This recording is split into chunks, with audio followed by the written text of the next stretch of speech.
जय हिंद दोस्तों, मैं प्रियांशी वर्मा आप सभी का स्वागत करती हूँ आपके अपने चैनल विद्यापथ इंजीनियर्स में। आशा करती हूँ आप सब अच्छे और बेहतरीन होंगे। आज हम करने जा रहे हैं अपनी 14 क्लास करंट अफेयर्स की। आज की क्लास का हमारा पहला क्वेश्चन है, भारतीय संस्कृति पोर्टल का संस्करण 2.0 किसने लॉन्च किया? ये किया है विवेक अग्रवाल ने। किसने किया है? ऑप्शन नंबर डी, विवेक अग्रवाल ने।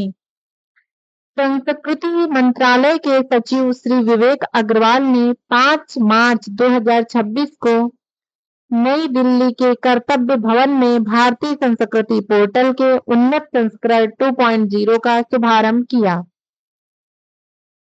यह पोर्टल भारत की समृद्ध सांस्कृतिक विरासत, इतिहास, कला और साहित्य को डिजिटल के रूप में प्रदर्शित करने के लिए बनाया गया है। इसमें एक एआई संचालित चैटबॉट भारती जोड़ा गया है।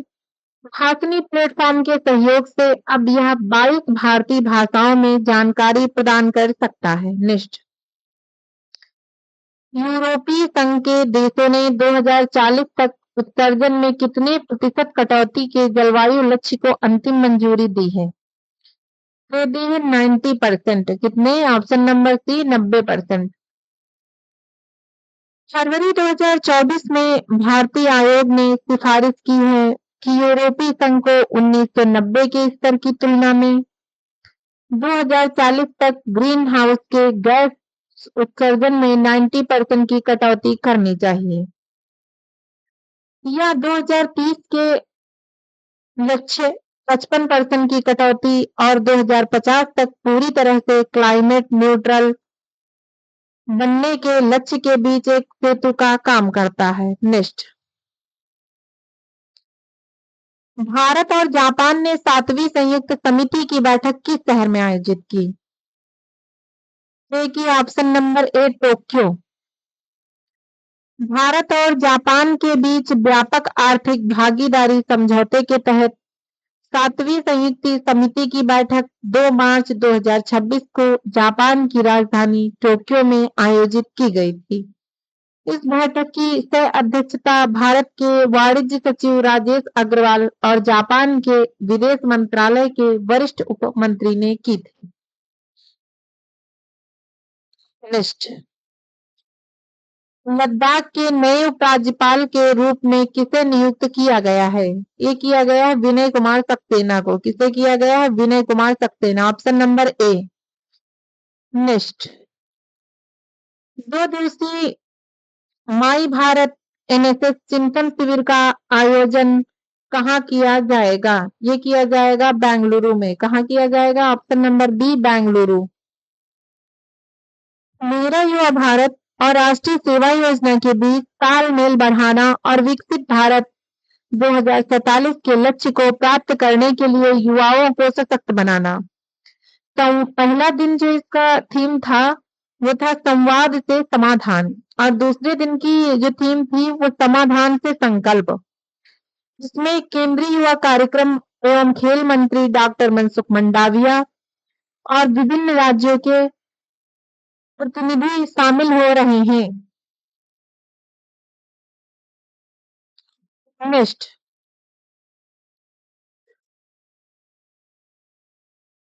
मार्च में प्रत्येक वर्ष जन औषधि दिवस कब मनाया जाता है? ये मनाया जाता है 7 मार्च को। कब? 7 मार्च को। जन औषधि दिवस भारत में प्रत्येक वर्ष 7 मार्च को मनाया जाता है। यह दिवस प्रधानमंत्री भारतीय जन औषधि परियोजना के बारे में जागरूकता फैलाना और जेनेरिक दवाओं के उपयोग को बढ़ावा देने के लिए मनाया जाता है। 1 मार्च से 7 मार्च तक का पूरा सप्ताह जन औषधि सप्ताह के रूप में मनाया जाता है। नेक्स्ट, कौन सी टीम T20 विश्व कप के फाइनल में 4 बार पहुंचने वाली पहली टीम बनी? ये बनी है भारत। Option number D. भारतीय क्रिकेट टीम T20 विश्व कप के फाइनल में 4 बार पहुंचने वाली दुनिया की पहली टीम बन गई है। भारत ने यह उपलब्धि 2026 टी20 विश्व कप के सेमीफाइनल में इंग्लैंड को हराकर हासिल की है। नेक्स्ट, जियो प्लेटफॉर्म ने वैश्विक पहल का नेतृत्व करने के लिए किसे अपना नया अध्यक्ष नियुक्त किया है? ये किया है Dan Bailey. Option number A. March 2026 में जियो प्लेटफॉर्म्स लिमिटेड ने डैन बेली को अपने अंतरराष्ट्रीय व्यापार और वैश्विक विस्तार का नेतृत्व करने के लिए अध्यक्ष नियुक्त किया है। बेली लंदन में रहकर काम करेंगे और भारत के बाहर जियो के डिजिटल और 5G समाधानों के विस्तार की रणनीति बनाएंगे। डैन बेली एक अनुभवी निवेश बैंकर हैं, जिनके पास 35 से अधिक वर्षों का अनुभव है। इससे पहले वह ड्यूश बैंक में महत्वपूर्ण पदों पर रह चुके हैं। नेक्स्ट, असम के जीआई टैग प्राप्त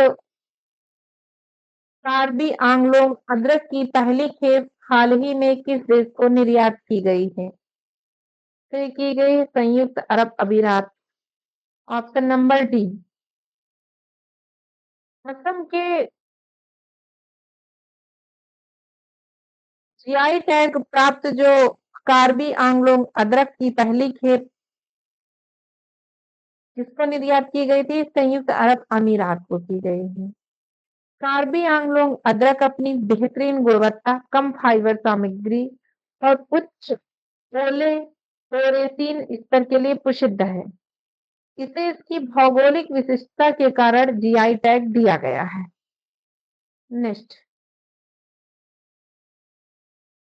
भारत की पहली 2027 डिजिटल जनगणना के लिए अमित शाह द्वारा लॉन्च किए गए शुभंकर का नाम क्या है? तो ये प्रगति और विकास।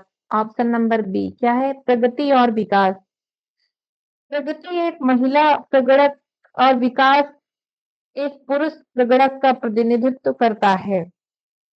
ये शुभंकर विकसित भारत के संकल्प में महिलाओं और पुरुषों की समान भागीदारी का प्रतीक है। यह भारत के 16वीं और पहली पूरी तरह से डिजिटल जनगणना होगी। नेक्स्ट, कर्नाटक में श्री वीरभद्रेश्वर मंदिर में पुनर्निर्मित राजगोपुरा का उद्घाटन किसने किया? तो ये किया है सीपी राधाकृष्णन ने। Option number C. उद्घाटन समारोह 5 मार्च 2026 को आयोजित किया गया था। यह मंदिर कर्नाटक के बेलगावी जिले के चिक्कोडी तालुक के यदुर में स्थित है। उपराष्ट्रपति ने न केवल राजगोपुरा का उद्घाटन किया, बल्कि मंदिर में आयोजित महाकुंभाभिषेक के समारोह में मुख्य अतिथि के रूप में भी भाग लिया है। नेक्स्ट,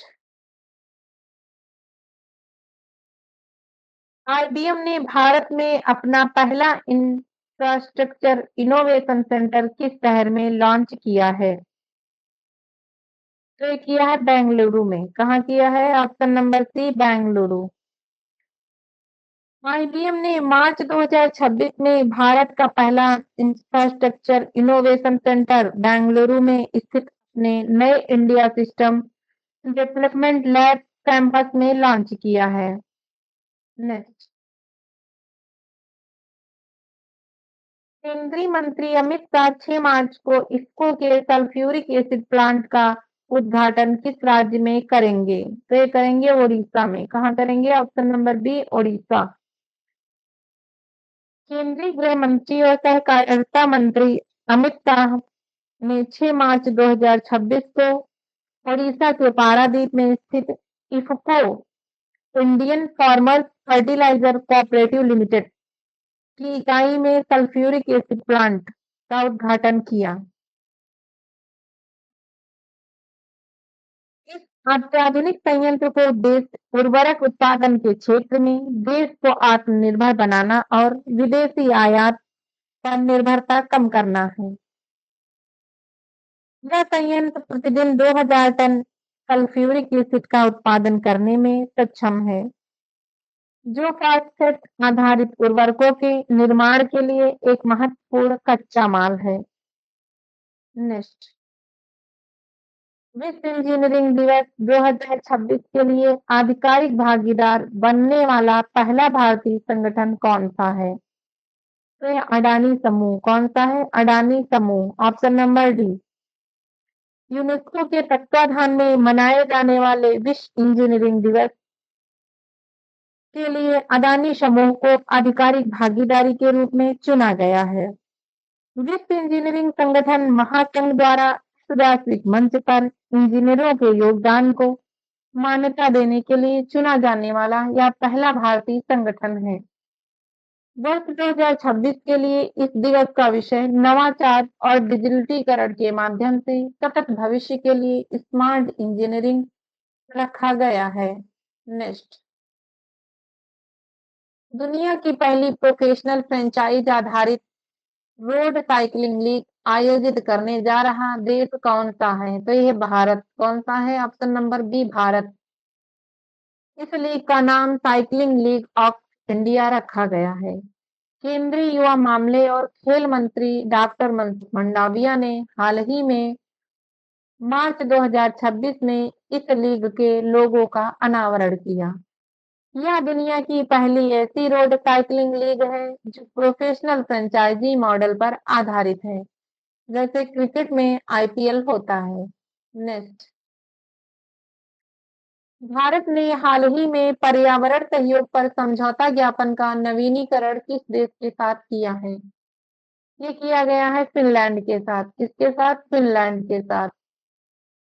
भारत और फिनलैंड ने हाल ही में मार्च 2026 में पर्यावरण सहयोग को मजबूत करने के लिए अपने समझौता ज्ञापन का नवीनीकरण किया है। यह नवीनीकरण फिनलैंड के राष्ट्रपति अलेक्जेंडर स्टब की भारत यात्रा के दौरान हुआ। भारत के पर्यावरण मंत्री भूपेंद्र यादव और फिनलैंड की जलवायु एवं पर्यावरण मंत्री सारी मुल्तला ने इस समझौते पर हस्ताक्षर किए। यह समझौता मूल रूप से 2020 में हुआ था, जिसे अब आगे बढ़ाया गया है। भारत ने हाल ही में पर्यावरण सहयोग पर समझौता ज्ञापन का नवीनीकरण किस देश के साथ किया? फिनलैंड के साथ। नेक्स्ट, आकांक्षी जिलों और ब्लॉकों में पोषण और स्वास्थ्य परिणामों को मजबूत करने के लिए नीति आयोग ने किसके साथ आशय पत्र पर हस्ताक्षर किए हैं? तो किया है UNICEF India. Option number B. NITI Aayog ने हाल ही में आकांक्षी जिलों और ब्लॉकों में मां एवं बाल पोषण और स्वास्थ्य परिणामों को बेहतर बनाने के लिए यूनिसेफ इंडिया के साथ एक आशय पत्र पर हस्ताक्षर किए हैं। अल्प विकसित क्षेत्रों में पोषण संबंधी हस्तक्षेपों और स्वास्थ्य सेवाओं की अंतिम मील तक पहुंच को मजबूत करना है। यूनिसेफ इंडिया अपने प्लेटफॉर्म के माध्यम से पोषण पहलों के लिए कॉर्पोरेट सामाजिक उत्तरदायित्व निवेश को जुटाने में मदद करेगा। नेक्स्ट,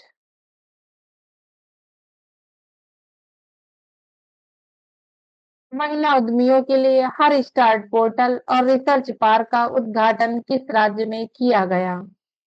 तो किया गया ऑप्शन नंबर सी, गुजरात।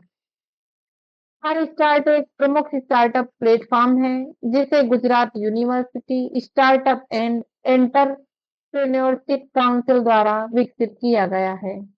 इसका उद्घाटन भारत की राष्ट्रपति द्रौपदी मुर्मू ने अक्टूबर 2022 में अपनी गुजरात यात्रा के दौरान किया था। हाल ही में मार्च 2026 में गुजरात के मुख्यमंत्री भूपेंद्र पटेल ने गुजरात यूनिवर्सिटी में रिसर्च पार्क का उद्घाटन किया है। हर स्टार्ट के 5वें संस्करण को भी लॉन्च किया। नेक्स्ट,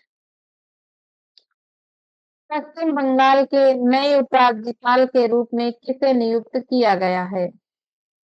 ये किया गया है आर एन रवि को। किसको किया गया है? आर एन रवि को। इससे पहले वे तमिलनाडु के तमिलनाडु के राज्यपाल थे। उन्होंने सीवी आनंद बोस के इस्तीफे के बाद यह पद संभाला है।